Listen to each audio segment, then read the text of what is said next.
Je suis mort d'une balle en plein cœur, tiré par un vigile aux yeux froids comme l'acier d'une lame, son sourire carnassier gravé dans ma rétine alors que le sang chaud inondait ma chemise blanche. 5 ans plus tard, où était-ce une éternité? Je me suis réveillé en sursaut dans mon lit, le même appartement haussmannien du 16e arrondissement de Paris, mais mon corps était celui d'avant, musclé, indemne, et mon reflet dans le miroir me renvoyait un visage de 30 ans, pas celui ravagé par la trahison et les nuits blanches. La rage, cette vieille compagne, remonta comme une bile acide. Émilie, ma femme, l'avait orchestré tout cela, avec son amant, ce banquier véreux de la rue de Rivoli, et le vigile n'était que leur chien de garde payé pour aboyer et mordre. Paris bruissait déjà sous mes fenêtres, le vrombissement des voitures sur l'avenue Foch, les klaxons impatients, l'odeur de croissants frais montant des boulangeries en bas. Mais pour moi, la ville éternelle s'était figée en un tableau macabre, le portail de la résidence de luxe où je vivais alors, gardé par cet homme, Jacques Moreau, un colosse au passé trouble que j'avais engagé moi-même par naïveté.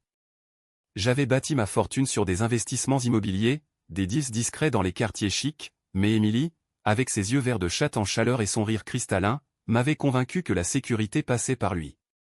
Il est fiable, mon amour, avait-elle susurré un soir, ses lèvres effleurant mon oreille, pendant que ses doigts glissaient déjà des secrets à un autre. J'avais cru en elle, en nous, jusqu'à ce que la nuit fatidique arrive, un contrôle aléatoire au portail, une fouille musclée, et une accusation bidon de drogue plantée dans ma voiture. La balle avait suivi, rapide, silencieuse, et le monde s'était éteint sur son « désolé, patron, c'était un accident ». Maintenant, je revivais tout cela, mais avec la connaissance d'un mort. Trincine, comme dans ces romans interdits que l'on chuchote dans les salons littéraires parisiens, une seconde chance offerte par un destin cruel ou un dieu farceur. Mes mains tremblaient encore en enfilant ma chemise, mais ce n'était plus de peur, c'était de fureur pure. Je descendis les escaliers en marbre, le cœur cognant comme un tambour de guerre, et sortis dans la rue où l'air automnal de 2020, oh oui, 5 ans en arrière me fouetta le visage. Les passants, ignorants, pressés vers leur bureau de la Défense, ne savaient pas que j'étais un fantôme parmi eux, un homme revenu des enfers pour régler ses comptes. Mon premier arrêt, un café anonyme près de la Seine, pour observer, pour planifier. Émilie travaillait encore comme galeriste rue du Faubourg Saint-Honoré, vendant des toiles abstraites à des millionnaires qui se prenaient pour des mécènes. Elle n'imaginait pas que je savais, les mailles codées, les rendez-vous à l'hôtel Meurice, le transfert de fonds vers un compte offshore au nom de Moreau. Assis à une terrasse, un espresso noir devant moi, je sortis mon téléphone, un modèle ancien, sans les traces digitales de ma vie future. Je tapais son numéro, juste pour entendre sa voix, pour tester ma résolution. « Allô, chérie ? Tu es en avance aujourd'hui, minauda-t-elle, ce ton sucré qui masquait le venin. Oui, j'ai une surprise pour toi ce soir. Dîner au Georges V. Ma voix était calme, presque tendre, mais intérieurement, je visualisais déjà sa chute, pas une vengeance brute, non, quelque chose de raffiné, à la française, un empoisonnement lent des âmes et des fortunes. Paris, ville des amours et des trahisons, serait mon théâtre. Moreau, ce traître au badge, recevrait sa part, je le verrais supplier avant la fin. Les jours suivants s'écoulèrent dans une brume calculée. Je repris mes habitudes, ces routines qui m'avaient mené à la ruine, les réunions au conseil d'administration de ma société immobilière, les cocktails networking où l'on échange des cartes de visite comme des poignards empoisonnés. Mais chaque nuit, dans l'ombre de notre chambre, je fouillais discrètement, son téléphone, laissé sur la table de nuit, révélait des messages cryptés. Le paquet est prêt, écrivait-elle à un numéro inconnu ou le sien, à lui, le banquier, Laurent Duval. Le paquet, des documents falsifiés pour me faire passer pour un fraudeur fiscal, justifiant l'intervention de Moreau. J'avais tout vu dans ma vie précédente, les procès truqués, les médias relayant le scandale, ma réputation pulvérisée avant le coup fatal. Cette fois, je renverserai les pions. Ma première décision controversée vint vite, infiltrer leur cercle. J'invitai Duval à un déjeuner d'affaires, feignant l'ignorance. « Laurent, j'ai entendu parler de vos projets en Côte d'Azur. Intéressant pour un partenariat, dis-je, un sourire carnassier sous mon masque de businessman. » Il accepta, ses yeux porcins luisant d'avidité. Au restaurant étoilé, face à la tour Eiffel scintillant au loin, je glissai une question anodine, « Et Émilie ? » Elle m'a dit que vous étiez un vieil ami. Son rire gras trahit tout, oh, elle est persuasive. Persuasive. Le mot me brûla comme de l'acide. Je serrai mon couteau à huître un instant de trop, imaginant sa gorge tranchée, mais non, la vengeance devait être un art, pas un massacre. Au lieu de cela, je plantais une graine, un faux document sur mon téléphone, montrant un investissement risqué que je lui proposais, piégé pour le ruiner plus tard. De retour à la résidence, Moreau me salua d'un hochement de tête au portail, son uniforme tendu sur ses muscles de videur de boîte de nuit. « Bonne journée, monsieur Lefebvre » demanda-t-il, sa voix rauque comme du gravier. Lefebvre, c'était moi, Alexandre Lefebvre, l'homme qu'il avait embauché pour 5 000 € par mois, généreux, confiant. Parfaite, Jacques. Et toi, rien de suspect aujourd'hui, répliquai-je, testant les os. Il haussa les épaules, mais je vis le tic nerveux à sa mâchoire, il se rappelait déjà les ordres d'Émilie. Ce soir-là, je hackais son profil LinkedIn via un ami informaticien, un petit pot de vin, rien de plus, découvrant son passé, ex-dollar pour agression, blanchiment d'argent pour des cartels marseillais. Parfait. Le pion le plus faible. La tension montait, un fil tendu prêt à rompre.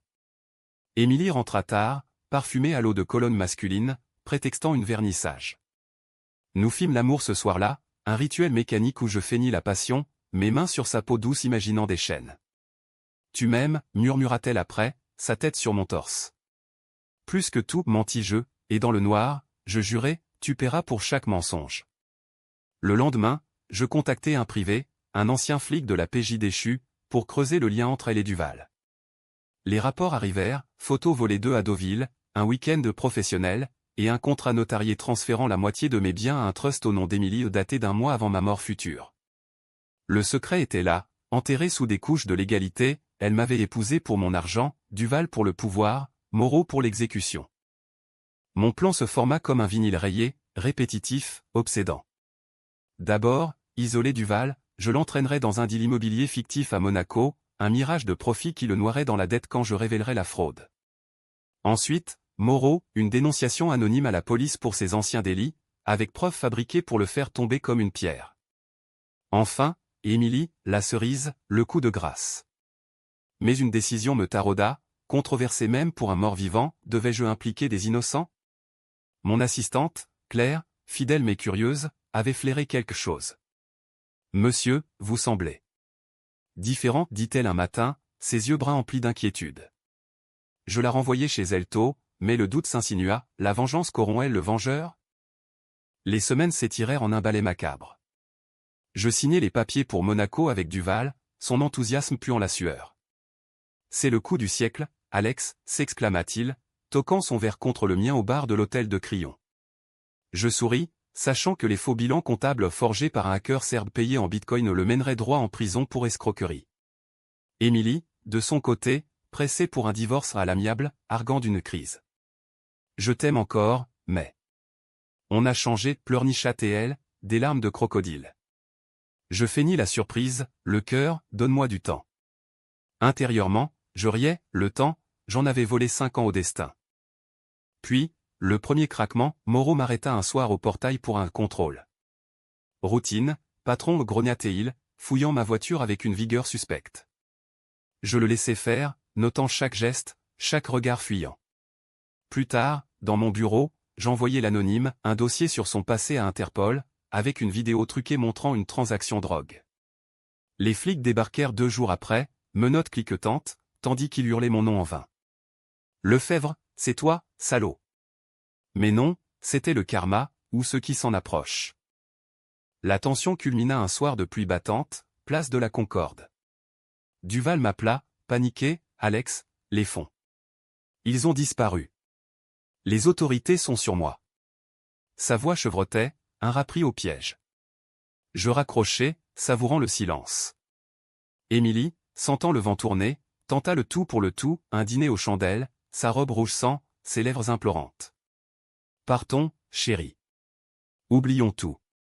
Mais j'avais la vidéo, celle du portail, que j'avais récupérée dans ma vie précédente via un contact au quai des Orfèvres. Monté en boucle sur mon ordinateur, le contrôle, la fouille, le coup de feu. Regarde, dis-je calmement, la projetant sur le mur blanc de notre salon. Ses yeux s'écarquillèrent, le sang quitta son visage. Comment, balbutia-t-elle. Je sais tout, Émilie. Le trust, Duval, Moreau. Tu m'as tué, et maintenant, c'est ton tour. Elle s'effondra à genoux, sanglots hystériques, jurant l'amour éternel. Une partie de moi, l'ancien Alexandre, eut pitié une seconde. Puis, la décision fatidique, je l'appelai la police, non pour meurtre, pas encore, mais pour complicité de fraude. Les menottes sur ses poignets fins furent un poème en métal froid. Tu ne t'en tireras pas comme ça, cracha-t-elle en passant la porte, escortée par des agents impassibles. Mais le twist vint comme un coup de poignard dans le dos, en fouillant ses affaires pour la dernière fois, je trouvai une lettre, jaunie, datée de 10 ans en arrière. Pas de Duval, nom de mon frère, mort dans un accident que j'avais toujours cru banal. Alex, pardonne-moi, mais c'était pour l'héritage, écrivait-elle. Émilie n'était pas seulement une traîtresse, elle avait tué mon frère, mon seul sang, pour m'atteindre moi, l'héritier. Le secret ultime, j'étais le pantin depuis le début, ma vie une toile tissée de mensonges familiaux. La rage se mua en abîme, un vide hurlant. Le procès fut un cirque médiatique, Paris se délectant des chutes des puissants.